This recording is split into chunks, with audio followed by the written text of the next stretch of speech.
Good evening, everyone. This is Dolores Cannon with the Metaphysical Hour, and we're live tonight. This is December the 28th.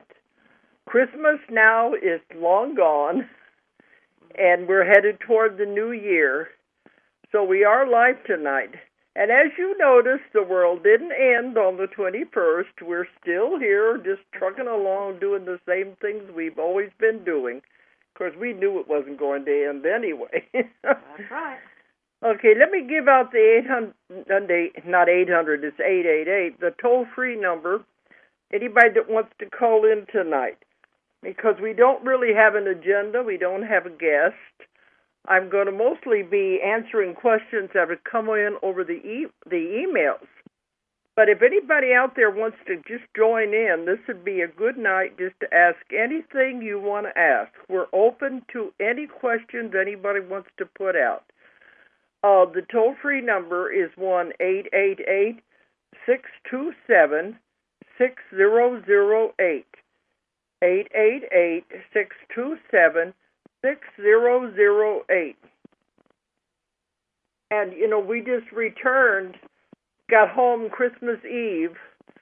Last week we were in London, and it was for the 21st. We went there for the Ascension Day, and we went to have the premiere, the European premiere of the movie that I was in called Magic. And it was really a tremendous experience because we had huge crowds. We took a lot of our office with us. We just thought it'd be a good Christmas present to take them all to London. And we had dinner and then the premiere, and the theater was packed. It was really full. Mm-hmm. It was all very good. Well, it was more than just a premiere. It was a huge event. It was the whole, changing. It was like bringing together the consciousness, the new consciousness. Mm-hmm. So then afterwards, we had a party till 2 o'clock in the morning, and they were going to count down at midnight, but I think somebody forgot about that. Got sidetracked. But it was the idea that here everybody said the end of the world was coming, and here we were going to party. We weren't going to sit home with our head under the cover. We were partying in London, and it was really nice because people really liked the movie, and it shows emphatically that there is a market out there for metaphysical movies. And already got a caller, okay. But that's where we've been this last weekend. The whole week we were in London, and we just got back Christmas Eve. Okay, we got a caller on the line. Who's there? This is Lynn. Hi, Lynn. Hi. Go ahead. I'm from the Chicago area. I have a good friend with Down syndrome. Okay. He claims he remembers past lives. Uh-huh. Have you ever dealt with someone with Down syndrome who claimed past lives? Well, everybody has had past lives, so it's very possible. Most of the time they claim they don't remember because they're not supposed to have, mental capacity, but I don't see why it couldn't be. Right, you haven't personally worked with anyone with Down syndrome. No, I don't, because they have to be able to communicate with me in a way that we can have a regression. I don't think you've been presented with that. Nobody has ever brought anyone to me like that. Right. Of course, no one has come, but usually it would be a parent or somebody who would bring somebody. But I haven't had anybody with Down syndrome. But, they're very innocent, and I would be inclined to think if they were talking about past lives, they're telling the truth. Because I don't think they have the ability to make up things like that. Well, and what I'm seeing is, many children remember past lives, and yes. then they get knocked down, get censored or knocked down by the adults around them. And so where they are, they tend to not, really grow up. I would believe that's the first thing I saw when she said Down syndrome. It was like, well, there was a person that never came out of that, so they kept that innocence, like you said, and so with that innocence kept their memory. Because usually when you're born, the memory goes away because the veil comes down. But I have had many clients who remember past lives, and a lot of them remembering being on the other side when they were making their plans in the spirit world. And I've had some that remembered being born. And so some people do retain memories of that. And if we have other people, hundreds and hundreds of them, thousands, probably all over the world, who remember past lives, I don't see why someone like that couldn't remember. Absolutely. What is this person saying, or what are they remembering? He remembers being in the Civil War. Oh, okay. Okay. Which really surprised me. And he has a light Down syndrome, but he insists that he's given me names, and I've tried to look them up, but I've not been successful. But he is very vivid and can recollect quite a few incidents of being in the war. Well, I think it's very believable. In my first book I ever wrote, we had past life on the Civil War, and it was on the southern side. One was the Union and one was the Rebels. It was the southern side, and I tried to look up things and names. We had all of that, but it was really difficult because they didn't keep records that accurately on the southern part of the war. So it had more records on the northern side. Well, and James Kent, when he was doing the research for his memories, the book we he had published. a lot of trouble, didn't he, finding anything? So yeah, his was also Civil War, so they didn't keep records that closely. So I wouldn't be surprised if you can't find any proof of it. Well, did like he I say said, which side of the war he was on, or do you know? He was on the south. Yeah. Okay. And that's why we had names and dates and everything. The only thing we could prove were big incidences, like big battles, and whenever they were in Tennessee, and when Tennessee seceded from the Union, things like that. But otherwise, the other ones, it was almost impossible to find any proof at all. But I would think, I have a tendency to believe him. Did he have a memory of how? Did he die in the war? Yes, he did.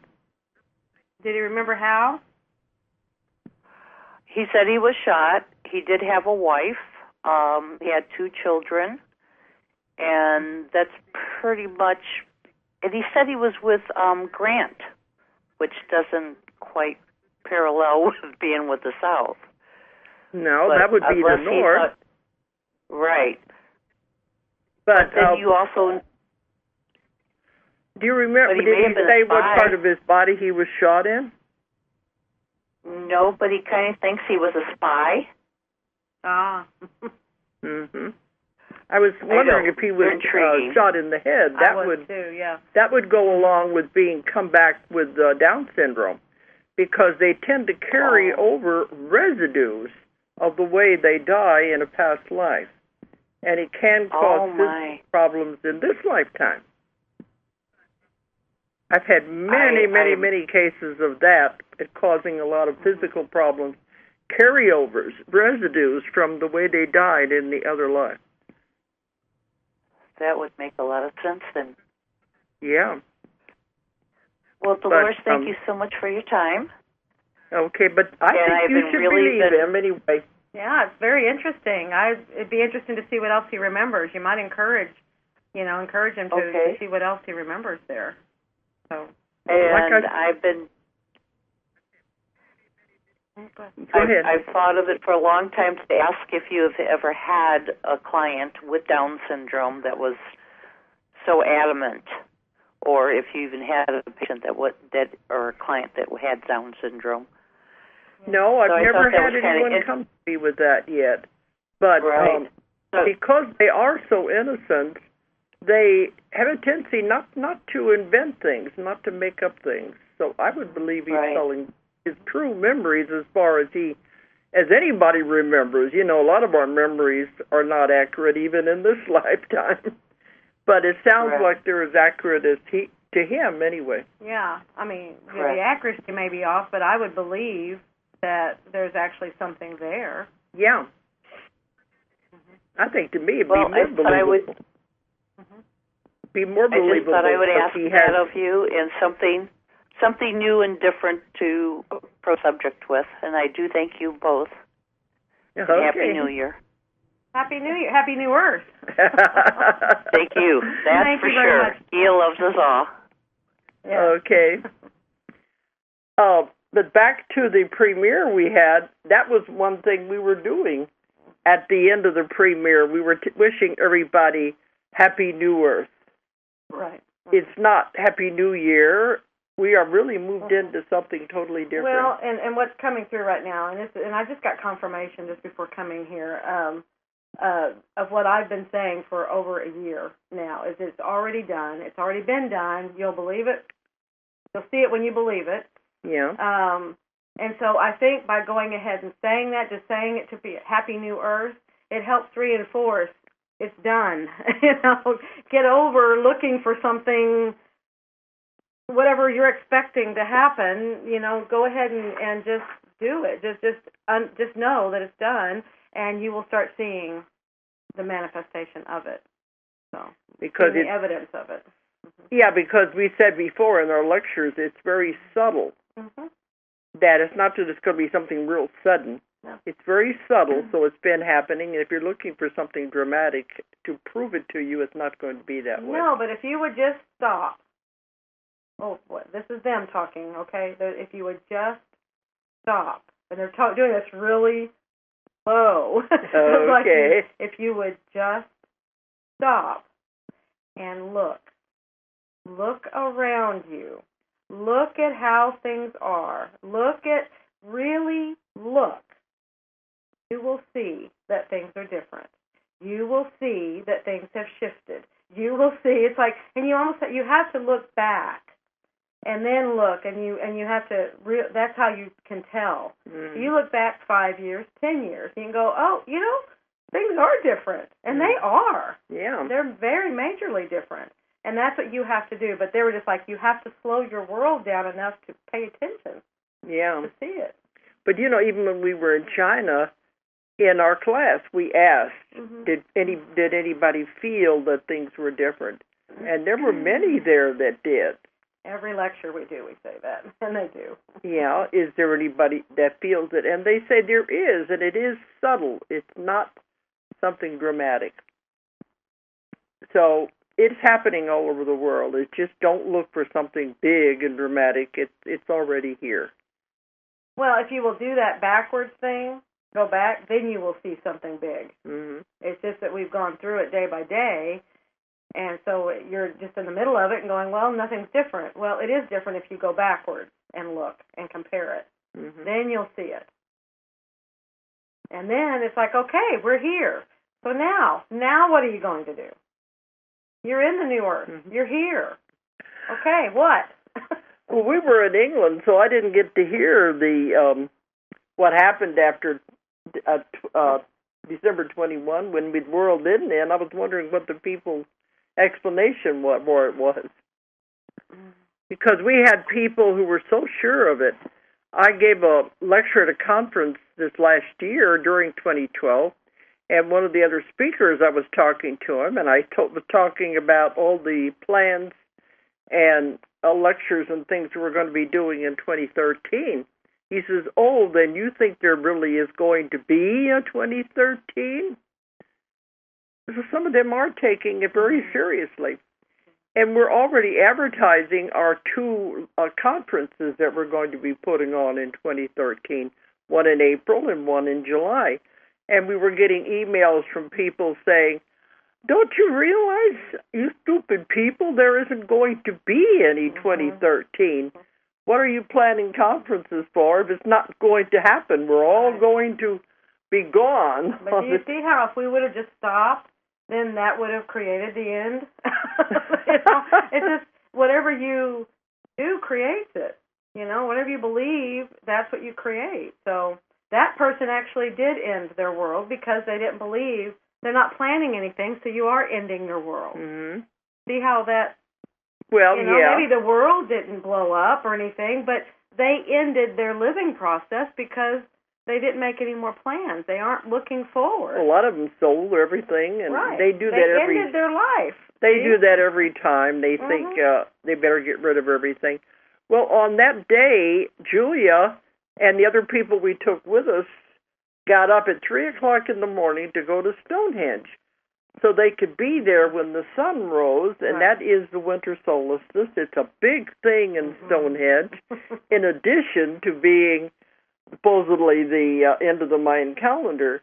Do you want to tell them what that was like? Well, that was quite an experience. I went to the spring one also, and it was just, but this one was a lot of interesting characters. It's like a big festival kind of thing that happens, and they have people dressed in costumes, druids, and all kinds of things, and they have people drumming and people doing ceremonies and rituals and everything, and people, it was a combination of really interesting things. And then someone was telling me, they said, well, you have to understand, a lot of the people that are there, I mean, there were thousands of people there, and a lot of the people that were there to be there for the end of the earth. And it was like, that was just, a lot of people were there celebrating. A lot of people were there, I guess, thinking, well, I'm going to be here at this sacred site when it happens, when we all do whatever is supposed to happen. So it was just a lot of interesting things. The very interesting thing that I found and the group that we were with found, one, there were so many people inside the circle. And on the solstices you can go. I'm going to let out a secret here. On the solstices you can get into Stonehenge for free, and you can get into the inner circle. You can get inside. Normally when you go to Stonehenge, they have it all barricaded off, and you have to walk around it. And you can't get in. You can't touch the stones. You can't get anywhere around them.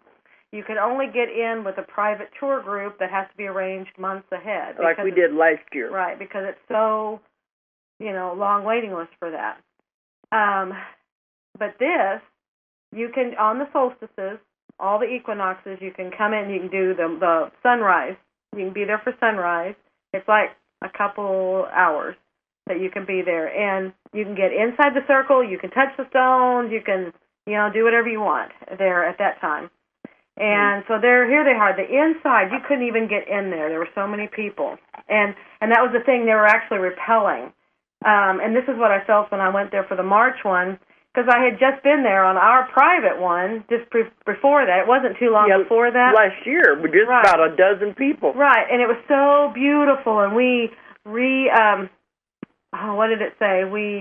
The portal that was inside. We found the portal. This was going to be in my new book I'm working about. We activated the portal. We reactivated the portal, and we did all this beautiful sacred stuff. Well, then when I went there on the spring one, and all these people were in there, and I was up, the stones, and they didn't have the same energy or anything. It's almost like they just turned all their energy inward because they couldn't. It was too many people. It was like they had to just, and it felt like such a. And I'm not trying to, I hope I'm not stepping on any toes, because I know when people go there, it's a festival and they're having fun, and they have the highest intention. They really do mean best. There's a lot of chaotic energy, though. Exactly, and it came across like, this is a sacred place, and it just didn't feel sacred, when all these people are there. It almost felt like anti-sacred. I don't know what word there is to use for that, but it was just like this. The stones were they were turning away and everything. They didn't want to deal with all that energy. Well, this time, I couldn't even get inside. Well, like last year, too, we felt the stones were welcoming us because we were the only ones there, and you felt a great deal of energy. Yes, and then on this one, nothing. It was just like they turned in. It was like they were just trying to. And then when they said, okay, it's time to go, and most everybody had gone, we were some of the last ones. This was at the spring one. The spring then I could feel their energy coming back out. It was like, okay, I can do this. Well, this one, I couldn't even get in the center. There's so many people in there, and I didn't even want to. I kept trying, and I kept being kind of pushed out. And it was interesting, the group we were with, we were walking around. I mean, Nandi was with her. He was saying we need to keep walking in clockwise around it, and then around the outside. Around the outside, just keep walking clockwise. So we were doing that, and it was interesting. There was this one point, and I meant to find out which. I bet it's some significant point because I think it ended up sunrise was over. It was almost pointing to the sunrise, so it would be more like a northeast direction. Okay. And there was this one spot. It was interesting. Every time, there's three of us, every time we got to that spot, it vibrated. And we didn't talk to each other, oh, here it comes, here it comes. It was just like, we were just walking, and all of a sudden it's like, whoa. And they all did it at the same time. And then we were being guided to turn our backs to the stones, and across from us was this big mound. I have no idea what this mound was. Mm-hmm. Two of the girls that were with us, I'll just not name their names, but it's two of our people. And all of a sudden, and they are not known for being into all this, feeling all this. So this is really interesting. They were feeling they're all not kinds really of stuff. into the new well, they're just stuff. discovering this. Okay, yeah. All of a sudden they felt themselves being pushed by the stones, being pushed toward that mound. And they said, I feel a need to go. I said, just follow whatever you're feeling. Just do it. So they ended up walking clear out to the mound. And when they would turn around to try and come back, they kept being pushed away, like they're being pushed out to that mound. They went out there, started taking pictures from that point, and all of the pictures came out terribly blurry, and it looks like the stones are vibrating. These pictures all the pictures before this were fine. All the pictures after this are fine. Those pictures are like the stones are vibrating. And anyway, they said there's something about that mound. I don't know what that mound is. And then when they started coming back in, all the pictures kept, I think they had a lot of orbs and had a lot of things.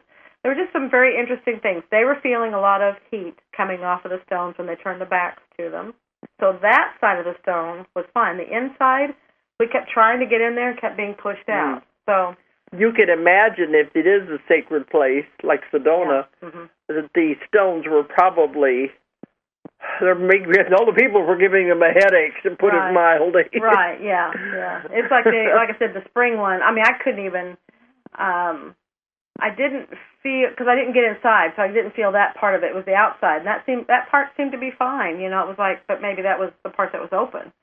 The outside side. It all moved that way. I know it doesn't make any sense, but still. And then another thing we noticed that there were birds flying. Once the sun came up, it was a gorgeous sunrise. It was the one day it was not raining. It rained every day. It was a beautiful, clear sky, and the sun came up. It took it quite a while, but it came up. It was gorgeous, and then it, so it went to a whole other mode. But then we noticed the birds. There were a lot of birds out there, but the birds would not fly over Stonehenge. They kept flying around it. And once in a while, one would try to fly over. It would start to come over, and then all of a sudden it would zoom back over to its group and fly around. And when we were there last year, the birds came and just sat on the stones and were right with us the whole time. So they probably were repelled by the energy of all those thousands of people. There was something. There's something going on. I don't know. It was interesting. It was a very interesting group. So they were up at 3 o'clock to go out there and do that, and you had some good pictures of the sun rising through those one stones. Right. And they did all of that, and then they had to come back and get ready to go for the party. Well, first was the dinner, and then the premiere. It was a very long day. We had planned to take a nap in there. That didn't happen. Then the party went on to 2 o'clock in the morning. We didn't get a lot of sleep the night before. We go into this. So if you see any pictures of us from that and we look stoned, it's because we're sleep deprived. We are really, we're not stoned. We're just on overload.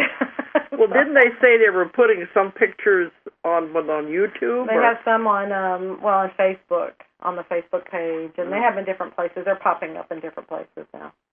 Well, little by little. There were so many photographers there. Right. They didn't have a red carpet. They had a blue carpet. So we had to walk that as we were coming in, just like a Hollywood premiere. and they said just pause so they can take your pictures, and it was all the paparazzi. And I kept wondering where all these pictures are going to end up. So you may see some of them on the internet. Yeah, they're coming up on our. In fact, there's one. Yeah, on the Facebook page already. There's been something with the whole series of pictures, like from the night. Not all of them, but like something to give a good feel of the whole night. And then there's different ones are coming up. They're being used. So. But it really was a good experience. Mm-hmm. And now they said the movie it's been picked up by Warner Brothers for distribution, and it's going to be on Netflix. Well, that's in the U.S. That was done last. But it's really taking off, and it's going to be. Now that's what they're trying, looking for European distribution. And that's why we were there to help with all that, help the promotion. But the name of the movie is Three Magic Words, and it is an excellent metaphysical movie. If you get a chance, you can check it out on their website, Three Magic Words, the movie. Right. There's probably some pictures on that, too. There might. Pictures everywhere. Okay. Anyway, now we're home for a while.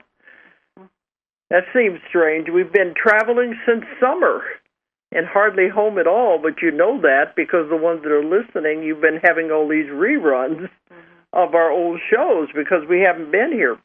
But we'll be here now for a while. Well, and that experience, if any of you really want to learn how to detach, just start traveling. That will really detach you from it'll help you let go of the your day-to-day stuff and feeling like you're in a rut and everything like that. And because you just start traveling, time has no meaning, space has no meaning. You are just moving, and you're in the present. You are just where you are, and so that I think is more of where they say get into that mode. You really do let go of all your other things. You just do things as you're doing them. You don't really have plans or whatever. No, you have plans, but it goes into a different framework. So it's just different. Well, we were in so many different countries too that we don't even know where we are half the time. And that's what I mean. See, you lose that thing of where you're planted in a place, because that's part of the New Earth thing, is that you are just here. And so, that's where we are anyway, but you can't really tell that until you travel. Traveling will really help you get it. So. Yeah, because, it does get surreal whenever you're doing those things.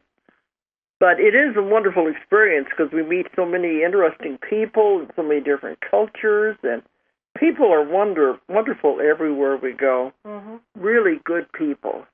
And there'll be more. In 2013, we're going to be going to more places, more countries, and we're lining up a lot more trips. Yeah, I'll just give a real quick idea. This isn't inclusive. We're still working on some of them, but we're looking at Turkey and Dubai and South America, South Africa, England, Australia. Maybe China again. Yeah, China, absolutely. China, Taiwan. All over the place. This year, I keep thinking it's going to slow down, and it just has. But I don't want to be gone 3 months at a time like we were when we left in July and didn't get back to October. That was a little too much. Right, no. Oh, and then the Panama cruise, the level 1 class on a Panama cruise, that is definitely working itself out. That is going to happen in October. So, everything, it's really new and exciting things we're doing this year. So. This whole year will be gone before we can even bat an eye. But the idea was, we liked the cruises. We went on the Mediterranean cruise in October, and it was a working cruise. But the idea was, why don't we have a class on a cruise? Right. And, you have to have enough days that you can have the class, so it has to be long enough. It has to be long enough. You have to have enough sea days that you can spend doing it in a class. Because you can't do them on the days you're at port. You can't do that. Because then, people want to go ashore. But most cruises, you only have like 2 or 3 days scattered through a week. that are sea days. So we had to find something where we could be at sea 5 days, not all together, but at least scattered in there, so that we could have a class. We didn't know if that could be done. And I wanted to go somewhere we hadn't been, which is getting harder and harder to find a place we haven't been. And that's what we decided, the Panama Canal. Right. So it's going to be a class on the cruise, right, going through the Panama So Canal. you get a vacation in that you're going on a cruise and seeing some really exciting places, and you get to do the course. So you have two things in one. And they're combined in a way that they're both very complementary. So that is working out. Right. Absolutely. Yeah, we're just finalizing the things now. I may even do you don't even know this yet, but they'd asked if I would be doing anything, and I thought, well, wait a minute, I'm talking about doing an energy class in China. Maybe I can do something like that because we have an extra day on the cruise, so maybe I can do that and maybe even do some teaching on the Soul Speak as well. Yes, whenever we were in China, it was Beijing, I think. Yes. Julia was talking to some of the students, and they're very receptive about all of these things. And she was surprised they didn't seem to understand energy and the way energy works. Right. And how to feel it, how to work with it, how to do anything about it. I was very surprised because it seems so commonplace anymore. So I just offhandedly said, well, maybe I need to come over and have a class on it. And they were like, yes. Well, it's like they don't even have Reiki over there. Right. Not in China, yeah. Not in Beijing, in those places. Yeah. So they're not used to feeling energy like energy workers. Right. Where they work with energy. They're not used to that. They don't know what it is. Some did, but not very many. So, yeah, and she suggested she could come and teach them about energy. Right. They're very enthusiastic. Right. So I'll be doing that. And I thought I might just do that on this cruise, too. If we have an extra day, we can. Okay, yeah, that'd be good, yeah. And it's the same over there. You know, we have an extra day from the class. You can do it in China, you know. Right. But we're, the metaphysical world just keeps expanding and expanding. And the people there are very open to this.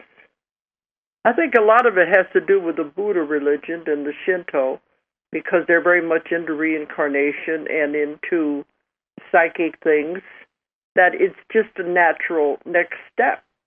Right. It's just one thing that we're running into in some of these countries. Okay, that may be, well, some of them, okay, they've been open to some of these things, but then they have this other element in there that gives fear. It's underlying fear, and so then we happen to work with that. And that's different. You know, it's like, so every country, it's a different thing. We have to look at what their culture, what they've been taught, what they, all these different things that are elements that are in there. Religious beliefs, right? All of them. So it's very interesting. Because we respect religious beliefs. We never do anything to try to change any of that. That's not our job. But in order to teach what we're trying to teach, we have to understand where they're coming from. Right. And it's just surprising sometimes because they're going along, oh yes, oh yes, but then they wham you with this fear. And it's like, whoa, where did that come from? And that's where, it'll just come out of left field because it's something that they've been taught that we were never taught. We didn't have it in our culture. Mm-hmm. And so it's, oh, okay. But then they explain it, then we have to understand and try to fit it into what we're trying to do. Right. And it's just fear. It just shows you all the many faces of fear. That's the thing. Fear is really interesting. And we're running into it different ways in a lot of different countries. Yeah. Everywhere. So. But that's what this time is about, is shedding the fear. So we have to understand what it looks like. We have to understand it so we can let go of it. We have to really, truly get it. As long as we fear it and we don't want to look at it, then it's going to prevail.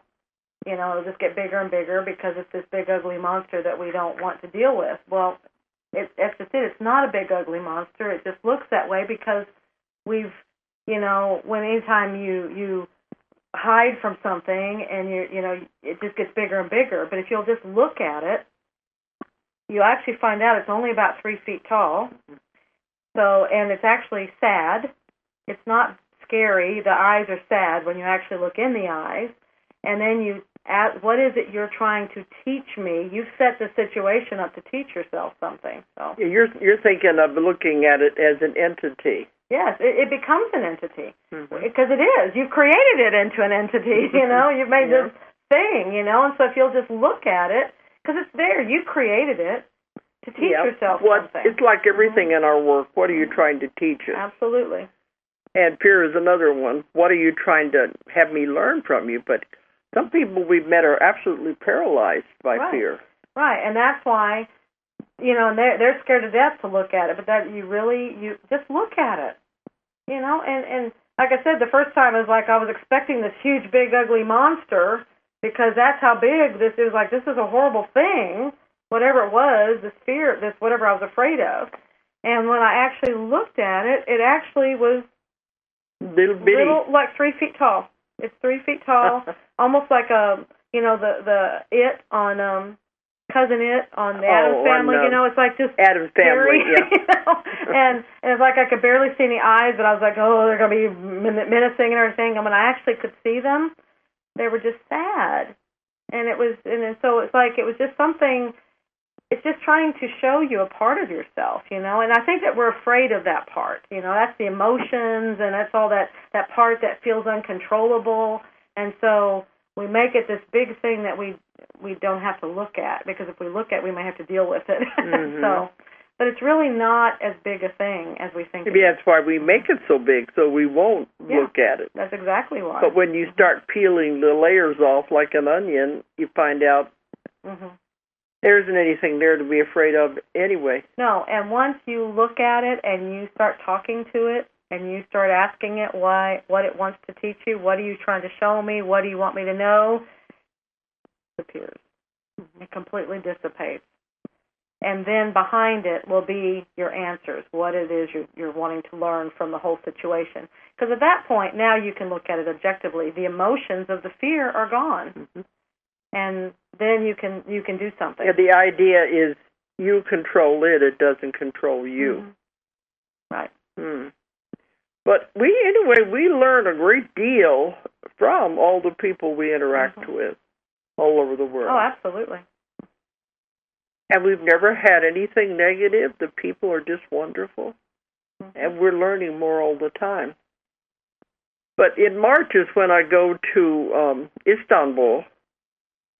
It was mostly because they were going to have this big conference in 2012, and everything fell through for various reasons. They had some issues. And they had various reasons. And so, anyway, I'd already had my ticket and everything, and so they emailed me and they said, or called me too, they did both, and they said, why don't we just have you come over? Because a lot of people wanted to hear me lecture. And instead of being part of this whole conference, why don't you come over and just do my own thing?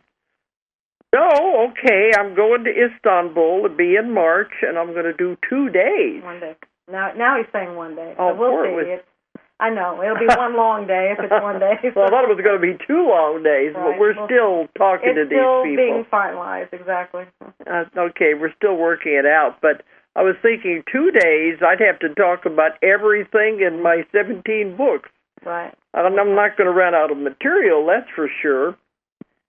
But then we go to Dubai, and I've been to Dubai, but that's been several years ago now, and we're going to give a class there. Right. They're so close together, we're going to put them both on the same trip. So if anybody is in that area, that's the Middle East. But Dubai is the United Arab Emirates, so they are neutral, and they stayed neutral on purpose. They're not pro or con with anything that's going on in the Middle East. So it's an interesting place, a beautiful city. Julia's going to get to see it for the first time. Right, I'm excited to. Yeah. tallest buildings in the world, the weirdest looking buildings in the world. Well, we've been in a lot of tall buildings lately. I guess we'll just visit them all. So. Like the one in Taiwan, in Taipei, that we just came from. Right. He called it 101 because it has 101 floors on it. And we've been in a lot of those. Mm-hmm. So, yeah, but these are the tallest buildings in the world, and they're very weird. It's like they gave architects something and said, go out and create anything you want to create. Use your wildest imaginations. Mm-hmm. And that's what they're doing. So we'll have a lot to talk about when we get back from over there. Right. And Istanbul is going to be interesting. I've never been there. Yeah, I was there. It was about 26 years ago. But I'm sure it's different. Probably, I was going to say, I bet there's going to be a big difference. Right. That was nothing to do with our work, because that was long before we got into this. Right. So there's going to be things to see there, too. Okay, but while we're at that, in February, what are the dates again? In 20... Oh, the 23rd and 24th, you'll be doing the workshop with Dee Wallace, the manifestation workshop. Mm-hmm. In Sacramento, California. Mm-hmm. So if you want to, you can sign up for these things. Me and Dee did it's a Create Your Own Reality workshop, a 2-day workshop, and we did it in the beginning of this year, and it was really well received, so they said, why don't you take it somewhere else? So they asked us to come to Sacramento, and that's going to be in February. A 2-day seminar, and it's a lot of fun, because if you know Dee Wallace, she's a firecracker. She's a lot of fun. Yeah. A lot of high energy and really good. Her information that comes through is just dead on, and it's very, very good. And so it's a fun workshop. And it'll be about how to create your reality. And we teamed up not knowing what we were going to do and how we were going to do it, but it worked beautifully. Right. So that's going to be in February. You said you think it's the 24th? 23rd and 24th. Of February. So anybody wants to find out more about that, and you're in the California area, if you want to come there, the information is on our website. Right. Which is Ozark Mountain. No, it's on the Dolores Cannon website. Oh, it's on mine. Yeah. Be DoloresCannon.com. We'll get it on the other one. The new website will be coming soon. We'll have it. It may be on there right now, but it's on Dolores Cannon. DoloresCannon.com. Mm-hmm. But then I go immediately from that to the UFO conference in Scottsdale. This is the one that used to be the one in Laughlin. And I've been there for many years. I think there are 22 years now. I've been there many years when Bob Brown had it. And he sold it to these people, and they're holding it now in Scottsdale, Arizona. So we're going to go there immediately after the one in Sacramento. Right. So that's just March. Janet, you're speaking on Thursday the 28th. Anybody wants to check that out and come and see you. Then I have to get home because I've got to get ready to go to Istanbul. Right. So it's just one thing after the other. Yeah. And then April we have the UFO conference that I'm responsible for now. Mm-hmm. And we're getting wonderful speakers for that. So in the weeks ahead, I'll be interviewing some of those speakers on the radio show. Mm-hmm. The ones we'll have in that. Right, and we have more information through the Ozark site. I'm trying to think if we have it on Dolores. We probably do. I'm sure we do. We have links everywhere. And then when we have the speakers lined up, all except one are all lined up, and then we're just going to start putting information on Facebook and everything on that. It's the same one that Lou Parrish ran, and this is the 26th year. It's just that now we're doing it, and we're not making any dramatic changes except new blood coming in. Right. Otherwise, it'll be the same format that Lou had all that time. But that's going to be in Eureka Springs, Arkansas. And that's a 3-day conference. But we'll be talking more about that because we'll have more people coming on. Right. The speakers. And I've got what about the online class? Is that finalizing? It's finalizing. It's almost there. But we're doing so many live classes, and, it's very hard, as you know. Look at what I've been doing this year, classes in all these countries. And so it was suggested that we do a class online.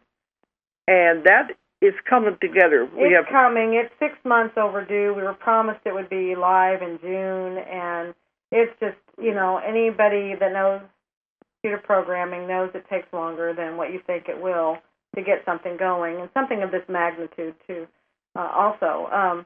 But they're promising me they've got fire under them now, and they're promising me that we will have it probably within the next week or so. We're planning it in January, aren't we? That's next week or so. Yeah, but next week is January. We have a huge interest in it. Yeah, we have a lot of people on a waiting list to start, but it's very, very close. I spoke to the owner of the company today, and we're honing in on it. We're going to get it done. So. And it will be the same as a live class, and it'll be divided up. So you want to tell them how it's going to be done, or? Well, it's online. Nobody's going to sit there for 3 days. No, not unless they want to. And it's divided up in parts. We had it recorded. We had one of your classes recorded in 2011. And the way they're done is each section is like what we were doing up to a break. We just had up to a break, and so that's how these sections are of the day in the course. They're done in sections, so you can watch sections or you can watch part of sections. I mean, it's at your own pace. Okay. You have 2 weeks to do the class. Oh, and I'm learning too. Yeah. I didn't know a lot of this. I mean, we can't give you forever, but we can give you quite a bit of time. You have 2 weeks, so that way you plan it out yourself. When will I have 2 weeks? If it takes me that long, I mean, if you can just sit down with it, you can get it done in the same time that we do a live class. Probably a little faster because you can just go right through the breaks, and stuff. Yeah, I'm thinking we would usually have about 2 hours before we had a break, so we've got 2 hour sections. Exactly. And then, so you do it at your own pace. You can go back and repeat sections if you need clarification. You cannot skip forward, but you can go back and repeat to understand. And then at the end, so that we know that you really watched it and you understood it, you will have a test. And it's not hard. If you were paying attention at all, you will be fine. You'll pass the test. So, and then with all of that, then it'd be just like you went through one of the live classes. The only difference now is the live classes, everybody breaks up into groups and they practice on each other. Themselves. So that's the part that's missing. And then also the live encounter with you. The live interaction with me. Exactly. Because they will see a demonstration. They will see actually more demonstrations if they want to than a live class. The live class, they get the one video. Here we have like 5 different videos of 5 different demonstrations that were done. So if they want to see more, they can. They can see several. So that way they really get to see the whole process as much as they want. And then again, you can go back and repeat seeing it. Where a live class, you can't do that. No. So. But in the early days, up until this last year, the beginning of 2012, the classes were only 3 days long. And then we turned them loose and said, now go and practice. Right. So it'll be like that. It'll be just like that because that's what the class was. Yeah, because now we're having them practice 5 days and practicing on themselves. Right. And exactly. But not everybody can get to a class that we're doing. Mm-hmm. Not everybody can afford the hotel, the travel, all the different things that it takes to be able to attend a live class. Not everybody can have the time off to do all that. So, that's what we keep hearing on the emails, though there is an interest in it. Absolutely. So that's why then we will do this 3-day class, and then and some people, they have no problem getting people to practice on, so that's where then, we learn it and then go practice. Okay. And then they go from there. So it's exactly the same class as being taught in the 5-day. It doesn't have the practicing sessions. So, like I said, this is totally new, And, of course, the first one will probably have bugs to work out. Right. Well, that's why I've got to go through it. Probably a couple of us here are going to go through it and test it. That's why I'm trying to get to it, to be able to test it. And we will probably allow about 20 people to go through and test the program and give us feedback, make sure we, see what else has to be done there. So then that will help us to get the job done quickly. Yeah, because, anything, the first time you do it, there's going to be bugs. Absolutely. So this we're going to definitely be in January. Definitely in January. I'm trying to get it as early in January as possible. Because like I said, I've been being promised it would be live since June. Mm-hmm. So I'm really. Then we haven't even been in the States. No, but it didn't have to be. I didn't have to be in the States to do it. You've been doing a lot of work on email with the internet, while I'm gone, back and forth. That's the beauty of the technology now. I mean, it really is a wondrous age that we live in. That you don't have to be any one place to do a job. You can be anywhere in the world and get the job done. Everybody is working that way, so it doesn't matter. So that's what we're doing now. That's the next big thing here. Right. And for those of you out there who are listening, we've had many people calling in and writing in, and we have a really good waiting list. People that are just sitting there waiting for it to go live.